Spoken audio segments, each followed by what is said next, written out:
Ouais, c'est donc c'était d'aujourd'hui, on reprend Marcel Pagnol. Oui, des mois et des mois après la dernière vidéo. Le chapitre 17, on reprend avec le chapitre 18, la logique, on est à la moitié. Vraiment à la moitié plus du livre. Il reste quelques pages, donc autant de chapitres. Bon, bah, c'est parti. C'est un court chapitre, donc petite vidéo. Le soir à table, sous la lampe tempête d'un bédon bûcheron, balançais doucement mes jambes alourdies. En face de ma mère toute belle, j'écoutais la conversation de ces vieux mânes. Ils discutaient assez souvent de politique. Mon oncle faisait la comparaison désobligeante entre M. Falière et le roi du XIV.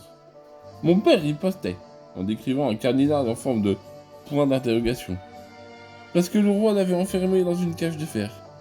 Puis il parlait d'un certain Lagabelle, qui ruinait le peuple. D'autres fois, l'oncle attaquait des gens qui s'appelaient les radicaux. Il y avait Monsieur Comble, qui était un radicaux, et sur lequel il était difficile de se faire une opinion. Mon père disait que ce radicaux était un grand homme, honnête, tandis que l'oncle le nommait de fine fleur de la canaille et offrait de signer déclaration sur papier timbré. Il ajoutait que ce Comble était le chef d'une bande de mafieux. Ça s'appelait les francs-maçons. Mon père parla aussitôt d'une autre bande, qui s'appelait les jésuites.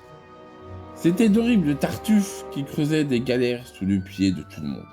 Alors l'oncle juge s'enflamma et le somma de lui rendre tout de suite les milliards des congrégations. Mais mon père, qui pourtant ne tenait pas à l'argent, répondit avec force: « Jamais, jamais on vous rendra toutes les richesses arrachées sur le lit des morts et des agonisants terrorisés. » Alors, ma mère et ma tante posaient aussitôt des questions urgentes sur le phylloxéra dans le roussillon ou sur la nomination imminente d'un institutaire dans une école supérieure.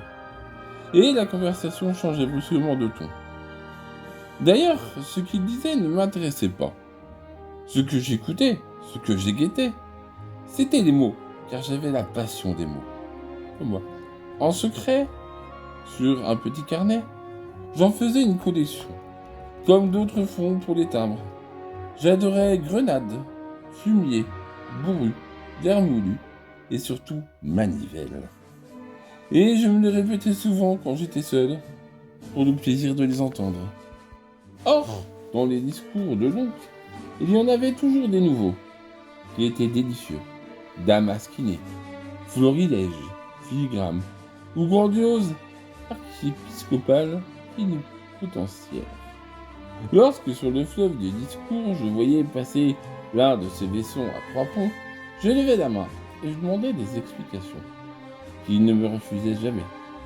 C'est là que j'ai compris pour la première fois que les mots qui ont un son noble contenaient toujours de belles images.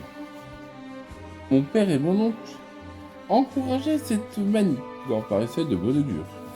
Si bien qu'un jour, et sans que ce mot se trouvait dans une conversation, ils me donnèrent anticonstitutionnellement, en me révélant que c'était le mot le plus bon de la langue française.